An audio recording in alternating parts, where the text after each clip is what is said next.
nostalgia, memories, growing up in Central Florida in the 1990s.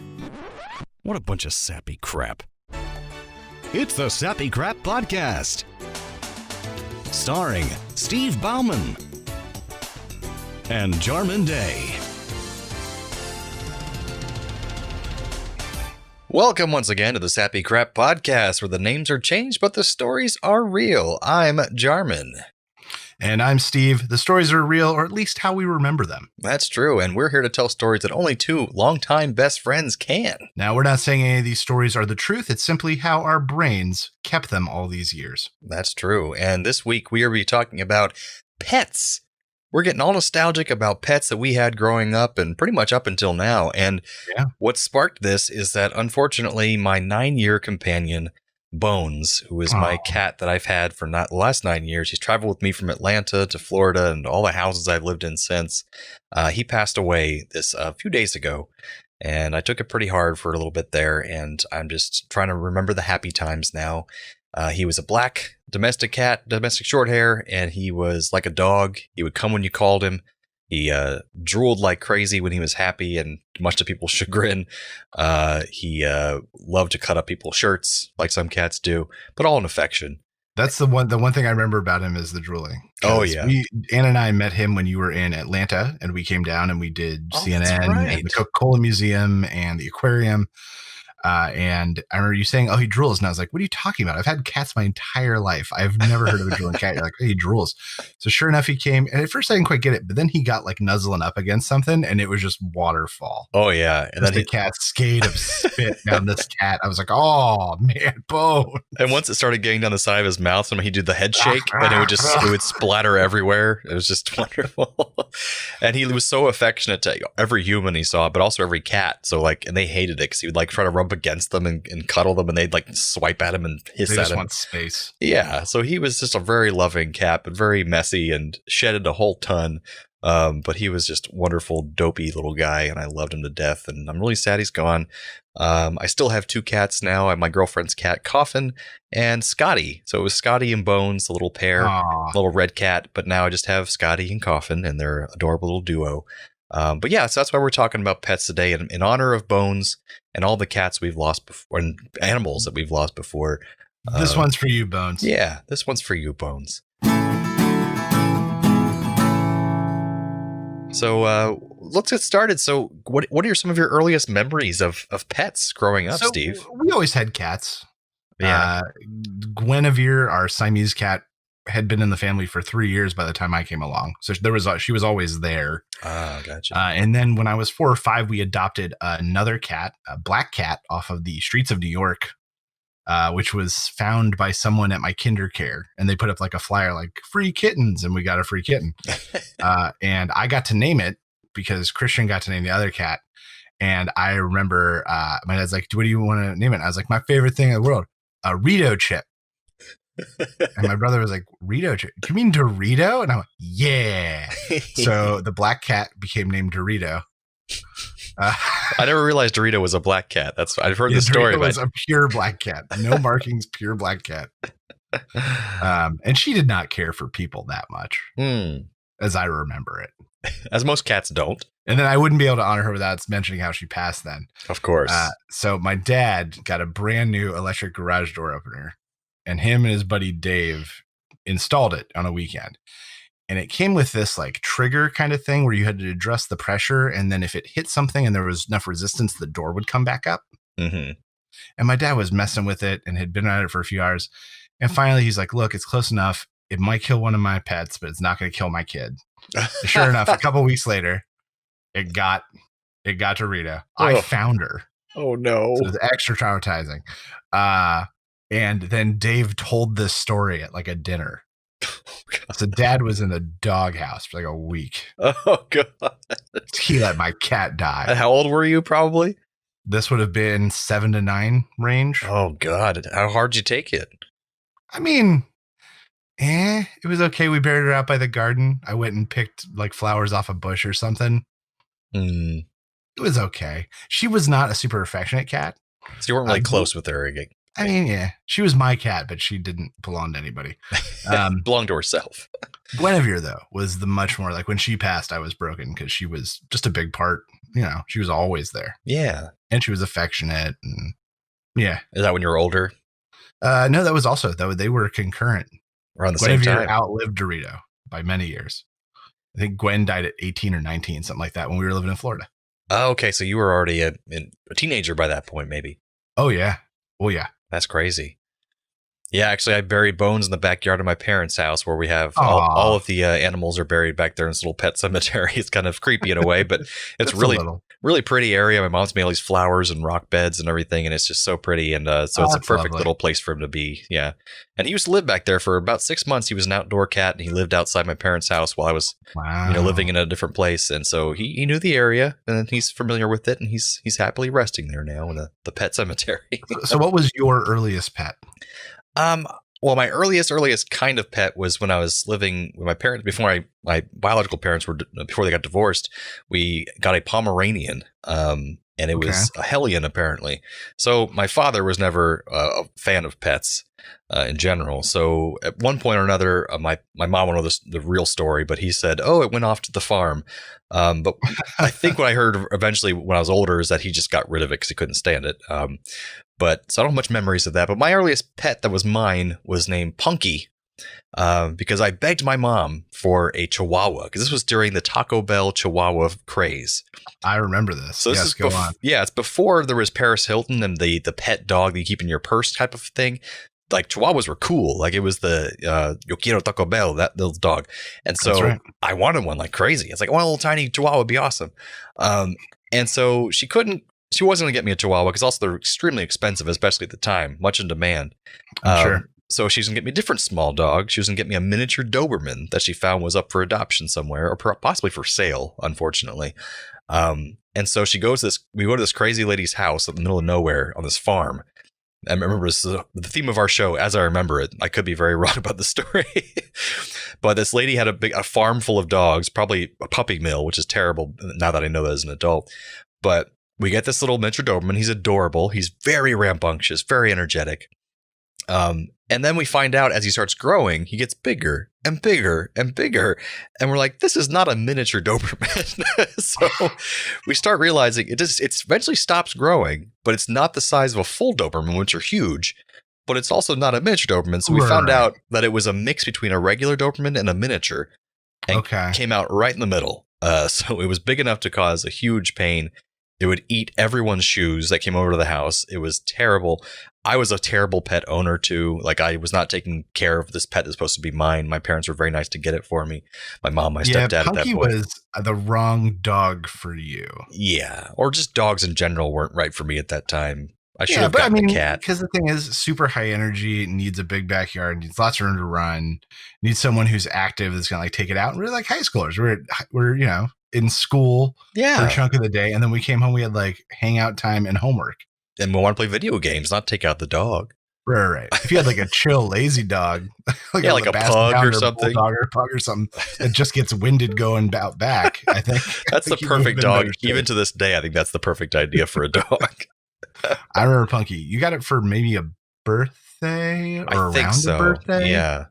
And so I remember coming over and being like, "That's your dog, huh?" And he just yipped and bit. And out of control. And so luckily my stepbrother at the time was dating this girl who was also into pets, and she became a vet tech later on. I'm not sure if she was a vet tech at that point, but she also helped me out with Bones, actually, who just passed away. She was here for that.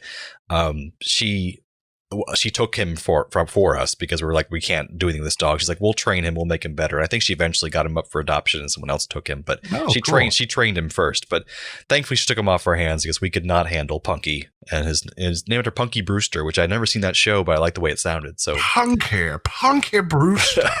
The guy who's in it has a real goofy accent. I didn't know that. So that was my first pet that belonged to me. I think for me, my first ones were the turtles. That were like mine. Oh, you had turtles. Nice. Yeah, not in any time you knew me, but we had a box tortoise, which we found in like my grandparents' garden.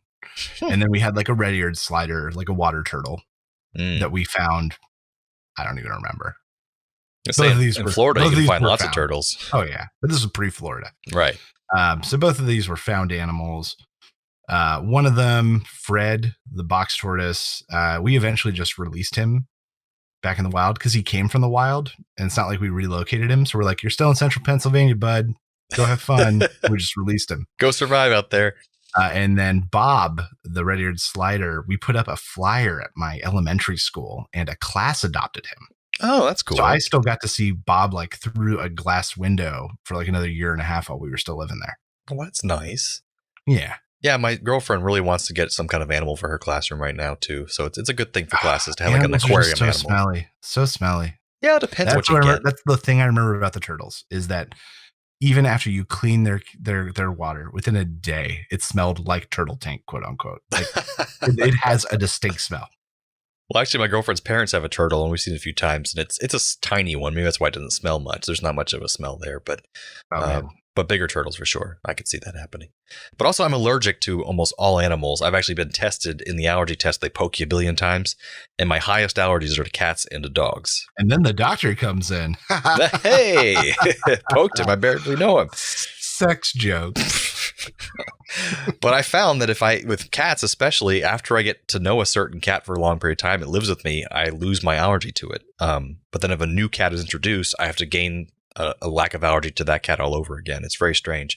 But dogs, I can never seem to get over that allergy for some reason. I don't know. But you never had a dog of any kind. Well, we did. Did you? Yeah, we had cats for years. And then sometime in the 10th or 11th grade, maybe, Mom was like, we're going to get a dog. I went, okay. She's like, we're going to get this show dog. And I was like, what? Oh. And so she found like a purebred Norwich or Norfolk Terrier. I vaguely remember this. Had basically grown too big for the breed. So even though it was like sired by champion dogs, it was no longer good for competition. Huh. It was basically the idea. So we bought this dog for the number I remember is $3,000. Oh, I don't know if that's true. That's the number that adolescent Steve has in his head. Right. We get this dog, and he's like really not that well trained, which I was really kind of surprised. Like, this is a champion dog, huh? That's why he was an outcast. So we didn't get to do like the fun, like the puppy stuff. We didn't get to do any of that. And my mom took him to the groomer, and the groomer told her that that he was getting pudgy. Mm-hmm. And Mom was like, well, what do? I don't have time. She said, here, what you do. You buy a rat. What? And you buy one of those balls, and you keep it as a pet, and then you put it in the ball, and you put them both in the garage, and the dog will just chase the rat around. That sounds terrible. So we get a rat. That poor rat. I'm so excited. I'm like, I get a rat. That's kind of cool, I guess. So it was my rat suddenly. Suddenly I had a rat. Uh-huh. And I remember telling my mom, I said, Mom, we should really let Rizzo go in the ball for a while before we introduce the dog to the scenario, or else he's not going to know what to do. That's true. That sounds right. And my mom was like, no, he's a rat. He'll know what to do. This comes naturally. So we put him in the ball. We immediately introduce the dog. The dog just runs around the ball barking. The rat just stands frozen. Terrified. It shits itself and pees and then moves just enough to cover itself in the shit and the pee. God, that's terrible. And this is the way it goes time and time again. Oh my God. So this rat just sits in terror as the dog runs around it and barks as it does not move. It shits itself. This goes on for a couple months where we have this rat, and eventually we stop even putting it out in the ball because I'm like, Mom, there's nothing's happening. I'm sorry, nothing's happening. Oh my God. So then I'm about to go to camp one summer, and my parents just say, hey, how about we release Rizzo? I was like, yeah, let's do that. So at a small field behind a Wendy's parking lot somewhere in Florida, we release Rizzo the rat. We dump out a whole box of food next to it. Bye. We drive away. Bye. Presumably to be killed 2 minutes later. Of course. Any number of things. And I went and I had a real good week at camp. Probably made out with a girl. Rizzo, yeah. So that was Rizzo the rat. By short. But what happened to the dog? Oh, the dog. He got hit by a car because my mom. Okay, so this is all your pets and you haven't heard anything yet. My mom gets these dogs that are not heel dogs. They are terriers. They chase. Okay. They go after small things. That's what they do. They're terriers. It's in their blood. Right. She didn't get a retriever or a Labrador. She got it. So she's convinced herself that she's going to teach Petey how to walk without the leash. Petey, I remember that name. Petey. Okay. She's going to teach her without a leash. And sure enough, they're out, didn't have a leash on, saw a squirrel, ran, truck him. That was it. Oh my gosh. That was it.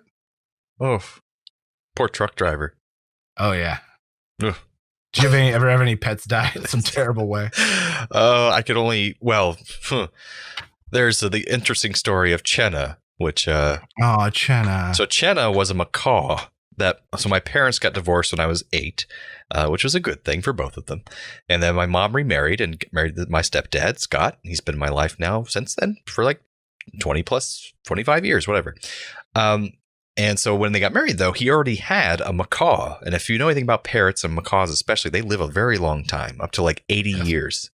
It's crazy. They outlive owners all the time. And he's an attorney. And so he won a case for a client named Chenna. And he used some of the money from that case to buy this expensive macaw and named it after the client, Chenna, which is really cool.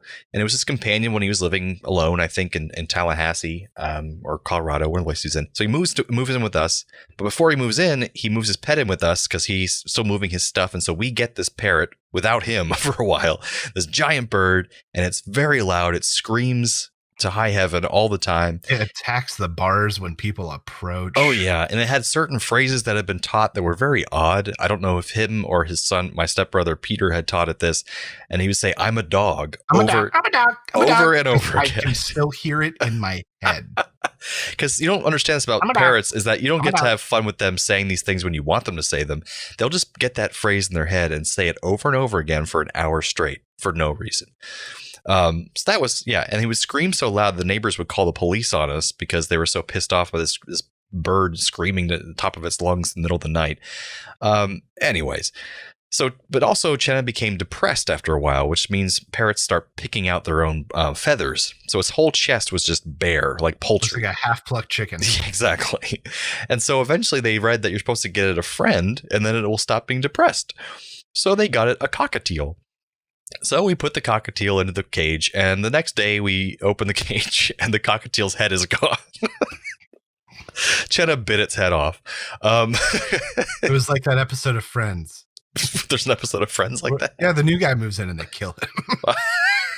Exactly. I've seen that episode. It's great.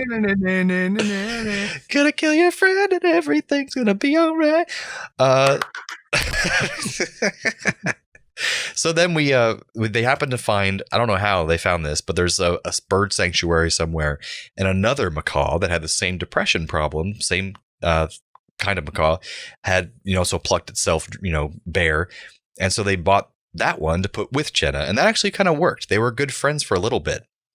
But then suddenly, I forget which one died first, out of nowhere. Just woke up next morning, that one was dead. And then 2 days later, the other one died of presumably a broken heart. So the whole story is very tragic, but Chenna was good on some days though. And I remember one particular story of, I could remember this whole wrong. You'll get the details right if you were there. Maybe. It was with you or another group of guys. We were watching the movie Alien at my house. And the aliens make that weird noise when they're kind of approaching, like a clicking and like a weird sound. Yeah. And it got real quiet in the house. And all of a sudden, Chenna starts mimicking that noise. And we were all terrified. We're like, oh my God. It sounded like it was right in the house. And also, whenever you picked up the phone, because the phone would ring, as soon as the phone would stop ringing, Chenna would go, hello. Like that. It was very weird. I remember that. Hello? Hello? Hello? Hello? So, yeah, macaws are Hello? weird. I'm a dog. It's just an odd thing to have. So I told you earlier, ain't heard nothing yet as far as crazy deaths of animals. So after Pete, my parents got another dog, and they named it Tilly. I remember that Pete name and Tilly too. was apparently a movie. Tilly was a sweet dog. We had her for part of Florida, the end of Florida. We had Tilly. Sweet, small, like terrier mix kind of dog. And she came with my parents up to Seattle when we moved up. And my parents were throwing a party of some sort. I think it was a Christmas party. And my mother had asked our family friend, Chet, to take the dog out for the day. Just to get it out of the house so it wasn't trying to eat food and under people's feet. Right. Chet was happy. They took the dog to a park. I'm going to guess smoked a little weed and just went for a nice walk. Well, this park is by a set of train tracks that have active trains on them. And they were up by the train tracks until he apparently made a break for it. And a train came and Chet cleared the tracks and Tilly was left under the train. What? And Chet tried to get her to stay. And at one point she made a go for it.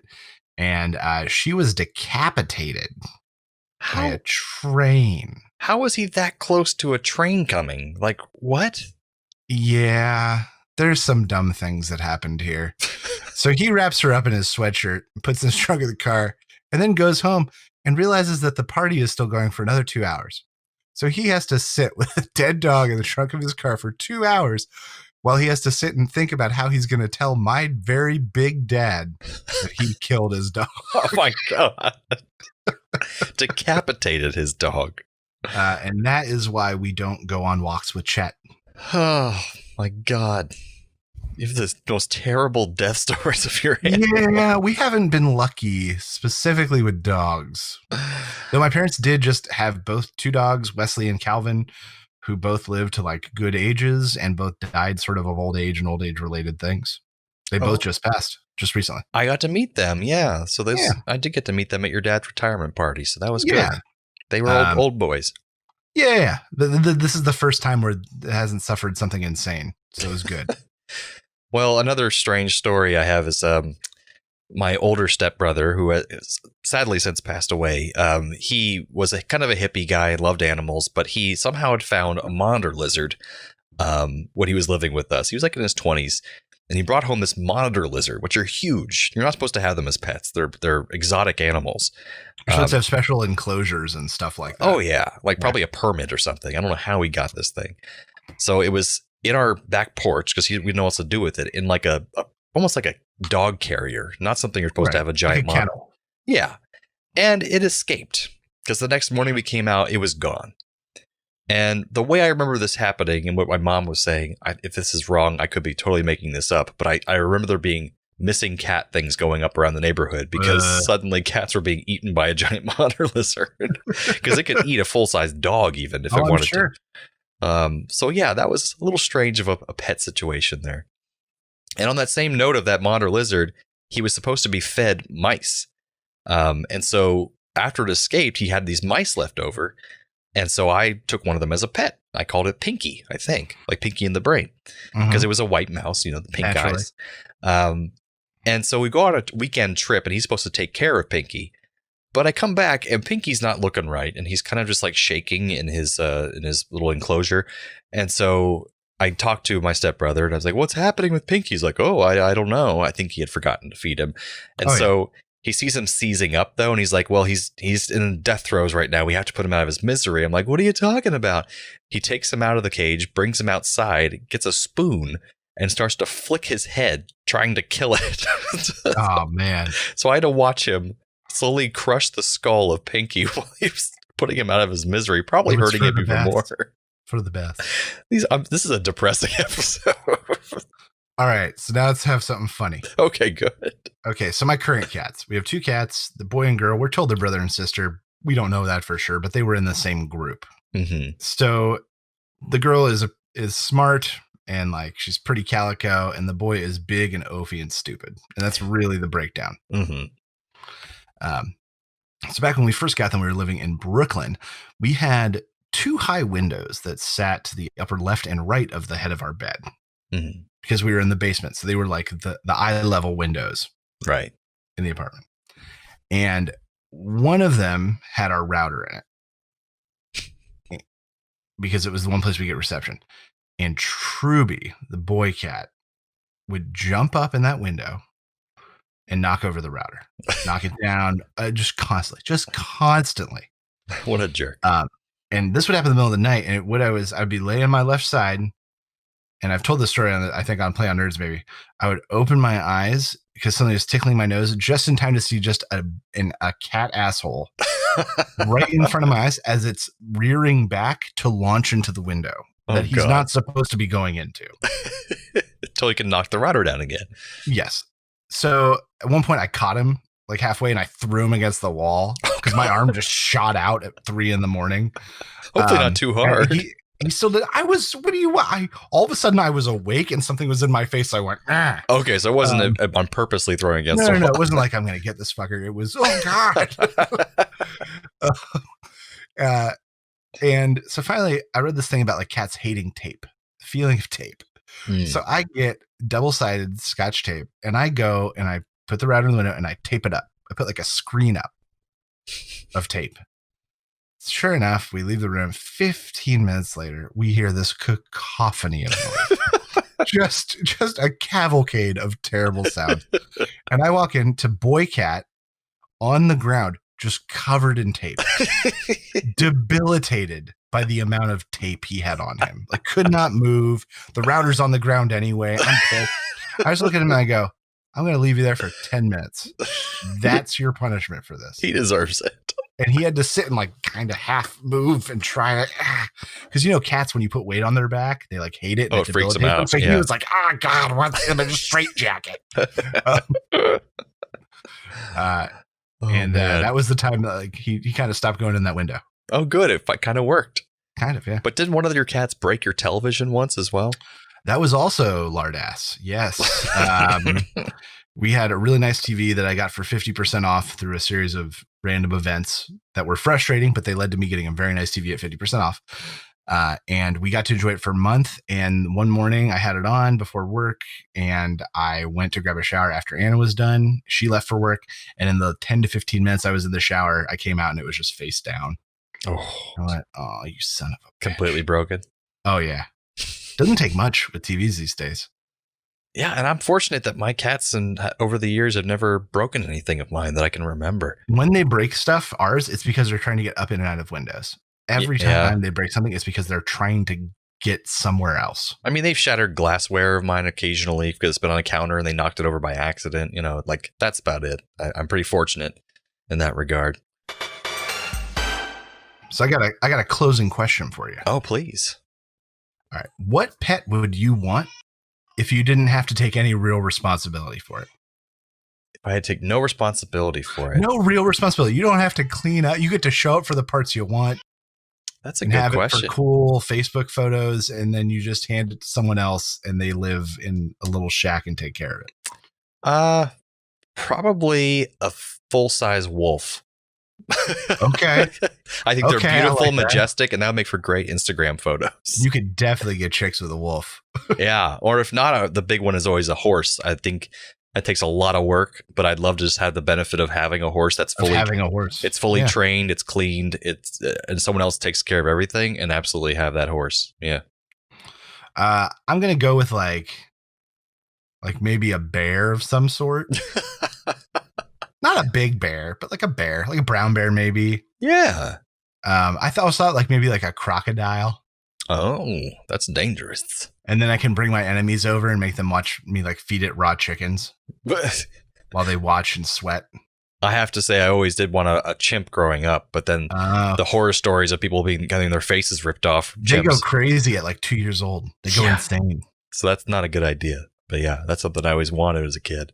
Well, I think that's the end of this episode of the Sappy Crap Podcast, right? Yeah, I think it is. And I think we enjoyed talking about pets. It's in honor of Bones. We miss you. We'll remember you and all the other animals that we've obviously lost over the many years. You're my boy, Bones. You're my boy. So join us next time when we'll talk about something else. And we'll figure out what it is then. Yeah. So thanks for joining us for this delightful stumble down memory lane. And don't forget, the good old days weren't always that good.